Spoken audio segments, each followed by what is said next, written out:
পৃথিবীতে আজও বহু রহস্য অমীমাংসিত হয়েই রয়ে গেছে। এমনই একটি রহস্য হল ভূমধ্যসাগরের ভূপৃষ্ঠ থেকে প্রায় 400 ফুট নিচে আবিষ্কৃত হওয়া 1300টি নিখুঁত বৃত্ত। এই বৃত্তগুলি প্রতিটি প্রায় 700 ফুট ব্যাস বিশিষ্ট এবং অত্যন্ত সুনির্দিষ্ট। বৃত্তগুলির কেন্দ্রবিন্দুতে থাকা অদ্ভুত একটি গাঢ় চিহ্ন সেগুলোকে আরও রহস্যময় করে তুলেছে। 2011 সালে সমুদ্র জীববিজ্ঞানী ক্রিস্টিন পার্জেন্ট মার্টিনি এবং তার দল 97 ফুট লম্বা একটি কাটারম্যান বা বিশেষ পদ্ধতিতে তৈরি একটি শিপ নিয়ে ভূমধ্যসাগরের কোরসিকা উপকূলে সমুদ্রতলের মানচিত্র তৈরি করছিলেন। হঠাৎ শিপে থাকা সোনার স্ক্রিনে তারা নিখুঁত এই বৃত্তগুলোকে দেখতে পায়। প্রথম দিকে এই বৃত্তগুলোর উৎপত্তি নিয়ে বহু তথ্য উঠে আসে। অনেকে ভাবেন এগুলো হয়তো আগ্নেয়গিরির জ্বালামুখ অথবা ডুবে যাওয়া পণ্য বা দ্বিতীয় বিশ্বযুদ্ধের অব্যবহৃত বোমার চিহ্ন। তবে পরবর্তী গবেষণায় দেখা যায় বৃত্তগুলি জীবন্ত।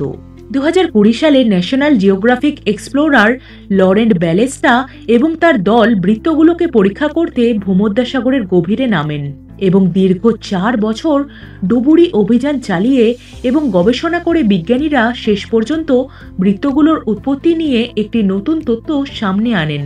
ভূমধ্যসাগরের তলদেশে গিয়ে তারা দেখতে পায় বৃত্তগুলোর কেন্দ্রে লাল শৈবালের একটি বিশাল সমাহার রয়েছে, যা কয়েক ফুট উঁচু এবং আশেপাশে ছোট ছোট পাথরের মতো আলগা শৈবাল দিয়ে তৈরি। এই শৈবালের রহস্য উন্মোচনে তারা নমুনা সংগ্রহ করেন এবং কার্বন ডেটিং এর মাধ্যমে জানা যায় এর বয়স প্রায় 21,000 বছর। সেই সময় চলছিল পৃথিবীর ইতিহাসের সর্বশেষ বরফ যুগ, যখন ভূমধ্যসাগর ছিল অনেক ঠান্ডা এবং অগভীর। বিজ্ঞানীরা মনে করেছেন বরফ যুগের সময় সমুদ্রের স্তর অনেক কম থাকায় সূর্যের আলো সমুদ্রতলে পৌঁছাতে পারত, আর এই শৈবালগুলো তখনই বৃদ্ধি পায় এবং বৃত্তাকার গঠন তৈরি করে। প্রায় 3000 বছর ধরে এই শৈবালগুলো গম্বুজ বা প্যানকেকের মতো আকৃতিতে কয়েক গজ জায়গা জুড়ে প্রসারিত হয়ে বেড়ে উঠেছিল। আর তারপর প্রায় 20,000 বছর আগে পৃথিবী উষ্ণ হতে শুরু করলে মহাদেশীয় বরফের স্তর গলে ভূমধ্যসাগরে ঢুকে পড়তে থাকে, যার ফলে সমুদ্রের স্তর এতটা বেড়ে গেল যে সূর্যলোকপ্রিয় শৈবালগুলো অন্ধকারে ডুবে গেল। তাদের গম্বুজগুলো ধসে পড়ল, রেখে গেল কেবলমাত্র মাঝখানের কিছু অংশ আর ক্যালসিয়াম কার্বনেটের ভগ্নাংশ, যা কঙ্কালের মতো চারপাশে ছড়িয়েছিল। হাজার হাজার বছর ধরে এর মধ্যে কিছুই বাস করত না, কিন্তু প্রায় 8,000 বছর আগে সমুদ্রপৃষ্ঠ স্থিতিশীল হলো।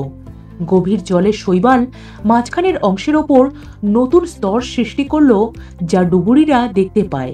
রোডোলিথ শৈবাল ভাঙা ক্যালসিয়ামের অংশগুলোকে ঘিরে ফেলতে শুরু করেছিল। শৈবালের এই টুকরোগুলো কেন্দ্রীয় অংশ থেকে গড়িয়ে পড়ে এবং শঙ্কু আকৃতির ভিত্তির চারপাশে নিখুঁত বৃত্ত তৈরি করে। সবার অনুমান এটাই যে মাধ্যাকর্ষণের সহজ টানই এই বৃত্তগুলো গঠন করেছিল। এই বৃত্তগুলো একটি জটিল বাস্তুতন্ত্রের অংশ, যেখানে দুষ্প্রাপ্য প্রাণী ও উদ্ভিদ বাস করে। তবে বাণিজ্যিক জাহাজের নোঙরের ধাক্কায় এগুলো ধ্বংস হতে পারে। গবেষকরা ফরাসি কর্তৃপক্ষের কাছে এই এলাকাকে সংরক্ষিত ঘোষণা করার আহ্বান জানিয়েছেন। এই বৃত্তগুলো কেবল প্রকৃতির একটি চমৎকার বাস্তুতন্ত্রই নয়, বরং সমুদ্রতলের পরিবর্তনশীল পরিবেশের এক জীবন্ত ইতিহাসও। এগুলো নিয়ে আরও বিশদ গবেষণা বিশ্বের জলবায়ুর ইতিহাস ও সমুদ্র জীবনের বিবর্তন বুঝতে সাহায্য করবে। কেমন লাগলো আজকের ভিডিওটি জানাবেন আপনার মতামত কমেন্ট করে। আর যদি ভালো লাগে তবে অবশ্যই লাইক, শেয়ার, কমেন্ট ও সাবস্ক্রাইব করে দেবেন, আর বেল আইকনটাতে ক্লিক করে দেবেন যাতে নতুন ভিডিও নোটিফিকেশন প্রথমেই আপনার কাছে পৌঁছে যায়। আজকের ভিডিওটি দেখার জন্য অনেক ধন্যবাদ।